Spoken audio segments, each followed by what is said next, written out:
ಕೆಲವೊಬ್ಬರಿಗೆ ಹೆಂಗ ಹೊತ್ತು ಮುಗಿದ ನಂತರ ಕಣ್ಣು ಕೆಂಪು ಮಾಡ್ಕೊಂಡ್ರೆ ಹೋದ್ರೊಳಗೆ ಭಾಳ ಮಜಾ ಇರ್ತೈತಿ. ಕೆಲವೊಬ್ಬರಿಗೆ ಹೆಂಗ ಊರಾಗ ಒಂದು ಅಂತವ್ರ ಜಗಳ ಇರ್ತೈತಿ, ಅದು ಮುಗಿದು ಬಂದಿರ್ತೈತಿ, ಅದ್ರಾಗ ಹೋಗಿ ತುಪ್ಪ ಸುರು ಹೋದ್ರೊಳಗೆ ಭಾಳ ಮಜಾ ಇರ್ತೈತಿ.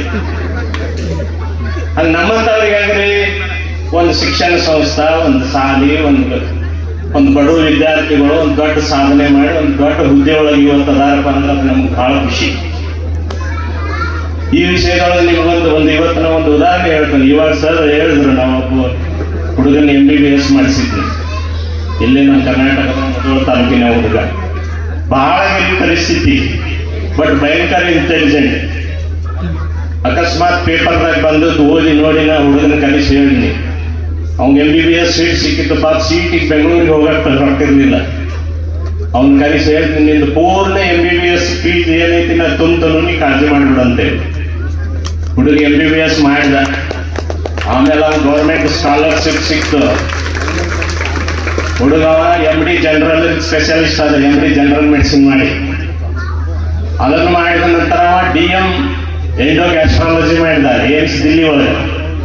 ನಿಮಗೆ ಇವತ್ತು ಆ ಹುಡುಗನೊಂದು ವಿಶೇಷ ಹೇಳ್ತಂದ್ರೆ ಸರ, ಮೊನ್ನೆ ಒಂದು 3-4 ತಿಂಗಳಿಂದ ಅವ್ನು ಮದುವೆ ಆಗಿದೆ. ಮದುವೆ ಒಂದು ಡೇಟ್ ಫಿಕ್ಸ್ ಮಾಡುವಾಗ 3 ತಿಂಗಳ ಮೊದಲು ನನಗೆ ಫೋನ್ ಮಾಡಿದ. ಇಂಥ ಡೇಟಿಗೆ ನಾ ಮದುವೆ ಮಾಡ್ಕೋಬೇಕಂತ ಮಾಡಿಲ್ರಿ, ಆ ದಿವಸ ನೀವು ಖಾಲಿ ಇದ್ರಿ ಅಂದ್ರೆ ನಾ ಆ ಡೇಟ್ ಫಿಕ್ಸ್ ಮಾಡ್ತಾನೆ, ಇಲ್ಲಂದ್ರೆ ನಂಗೆ ಮತ್ತೊಂದು ಡೇಟ್ ಹೇಳ್ರಿ ಅಂದ.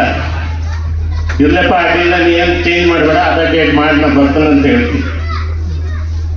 ಆ ಡೇಟಿಗೆ ನನಗೆ ಸ್ವಲ್ಪ ಹೈದರಾಬಾದ್ದಾಗ ಕೆಲಸ ಇತ್ತು. ನಾನು ಹೈದರಾಬಾದಿಗೆ ಹೋಗಿ ನನ್ನ ಕೆಲಸ ಮುಗಿಸ್ಕೊಂಡು ನಾನು ಮದುವೆ ಇತ್ತು ಕಲ್ಕತ್ತಾಕ್ಕೆ ಹೋಗ್ಬೇಕಾದ್ರೆ ರಾತ್ರಿ 12 ಗಂಟೆ ಆಯ್ತು ನನಗೆ. ಬಟ್ ಪಾಪ ರಾತ್ರಿ 12 ಗಂಟೆವರೆಗೆ ನನಗೋಸ್ಕರ ಕಾಯ್ಕೊಂಡು ಕುಂತಿದ್ದ. ಮರುದಿವಸ ಬೆಳಗ್ಗೆ ಮದುವೆ. ಹೀಗೆ ಆಯ್ತಪ್ಪ, ಬಂದಿದ್ದು ನಾ ರೆಸ್ಟ್ ಗೊತ್ತು, ಹೋಗಿ ನಾಳೆ ಮದುವೆ ಇದ್ದೆ ಅಂತ ಹೇಳಿ ಮರುದಿವಸ ಮದುವೆ ಮಂಟಪದೊಳಗೆ ಅವ್ರ ಮಿಸೇಸ್ ಪರಿಚಯ ಮಾಡಿಸ್ಕೊಟ್ಟು ನಾನು. ಇವರು ಹಿಂಗ ಶ್ರೀಮಂತ ಬದ್ನಿಕಾಯಿ ಅನ್ನೋದ್ರೊಳಗೆ ಪಾಪ ಅವ್ರು ನನ್ನ ಕಾಲಿಗೆ ಬಿದ್ರು ಮೇಡಮ್ ಅವರು. ಅವಾಗ ಅವ್ರು ಹೇಳಿದ್ರು, ಸರ್ ನಿಮ್ಮ ಬಗ್ಗೆ ಡಾಕ್ಟರ್ ಈಗಾಗಲೇ ನನಗೆ ಭಾಳ ಹೇಳಿ ಅಂತ ಹೇಳಿ. ಇಬ್ರು ನನ್ನ ಎದುರಿಗೆ ಕೈ ಮುಕ್ಕೊಂಡು ನಿಂತರು. ಅವಾಗ ಆ ಕ್ಷಣ ನೋಡಿ ನನಗೆ ಕಣ್ಣಾಗ ನೀರು ಬಂತು. ಎಂತಿಂಥವ್ರು ಎಂಥ ಸಾಧನೆ ಮಾಡಕ್ಕೆ ಸಾಧ್ಯ ಐತಿ. ಆ ಮೇಡಮ್ ಕೂಡ ಅವರು ಮೇಘಾಲಯದವರು, ಓದಿದ್ದು ಗುವಾಹಟಿ ಮೆಡಿಕಲ್ ಕಾಲೇಜು, ಅವರು MD ಮಾಡಿದ್ದು ಡೆಲ್ಲಿ ಏಮ್ಸ್. ಹುಡುಗ ಕರ್ನಾಟಕದವ, ಮದುವೆ ಕಲ್ಕತ್ತಾದವಾಗ. ಇವ್ರು ನೋಡ್ರಿ, ಅಂದ್ರೆ ಸಾಧನೆ ಮಾಡೋರಿಗೆ ಏನು ಬೇಕಾದ್ರೂ ಮಾಡಕ್ಕೆ ಸಾಧ್ಯ. ಅದಾದ ನಂತರ ಯಾವಾಗ ಸರ್ ಹೇಳಿದ ಪ್ರಕಾರ ಇವ್ರು ಯಾವಾಗಲೂ ಸಾಧನೆ ಬಂದ್ರೆ ನಾ ಮೊದಲು ಕೇಳ್ತೀನಿ, ನೀವು ಸಾಲಿ ಹೆಂಗೆ ನಡೆದ್ರಿ, ಆಮೇಲೆ ಕೇಳ್ತೀನಿ ನೀವು ಹೇಗಿದ್ರಿ ಅಂತ. ಆದರೂ ಇವ್ರಿಗೆಲ್ಲ ಹೇಳ್ತಾರೆ, ಏನ್ರಿ ನನ್ನ ಸಣ್ಣ ಸಾಲಿ, ಹಳ್ಳಿಯಾಗಿನ ಸಾಲಿ, ಬಡವ್ರ ಸಾಲಿ ಅಂತ ಹೇಳ್ತಾರೆ. ನಾ ಅವ್ರಿಗೆ ಕಾಯಿ ಹೇಳ್ತೀನಿ, ನೀವು ಯಾವಾಗೂ ಕಾಳಜಿ ಮಾಡಿಬೇಡ್ರಿ. ನೋಡ್ರಿ, ಒಂದು ಮಾತೈತಿ, ಲಕ್ಷ್ಮಿ ಇದ್ದಲ್ಲಿ ಸರಸ್ವತಿ ಇರೋದಿಲ್ಲ, ಸರಸ್ವತಿ ಇದ್ದಲ್ಲಿ ಲಕ್ಷ್ಮಿ ಇರೋದಿಲ್ಲ. ಎಲ್ಲಿ ಬಡತನ ಇರುತ್ತದೆ ಅಲ್ಲೇ ಸರಸ್ವತಿ ಇರ್ತಾರೆ. ಇದಕ್ಕೆ ಇನ್ನೂ ಒಂದು ಉದಾಹರಣೆ ಹೇಳ್ತೀನಿ ನಾನು ನಿಮಗೆ. 2018 ಶ್ರವಣ ಬೆಳಗೊಳದಲ್ಲಿ ನಮ್ಮ ಮಹಾಮಸ್ತಕಾಭಿಷೇಕ ಆದಾಗ ನಾನು ಬೆಲ್ಲಿಟ್ಟರ್ ಅಂತೇಳಿ 1 ತಿಂಗಳು ಅಲ್ಲಿ ಇದ್ದೆ. ಅಲ್ಲಿ ನನ್ನ ಕಮಿಟಿ ಅವರು ವಹಿಸ್ಕೊಟ್ಟಿದ್ದ ಕೆಲಸ ಏನ, VVIPs ಏನು ಬರ್ತಾರೆ ಅಂದ್ರೆ all over India, even from abroad, ಅವ್ರದ್ದು ನಾಷ್ಟಾ ಮತ್ತು ಊಟದ ವ್ಯವಸ್ಥೆ ನನ್ನ ಕಡೆ ಇತ್ತು.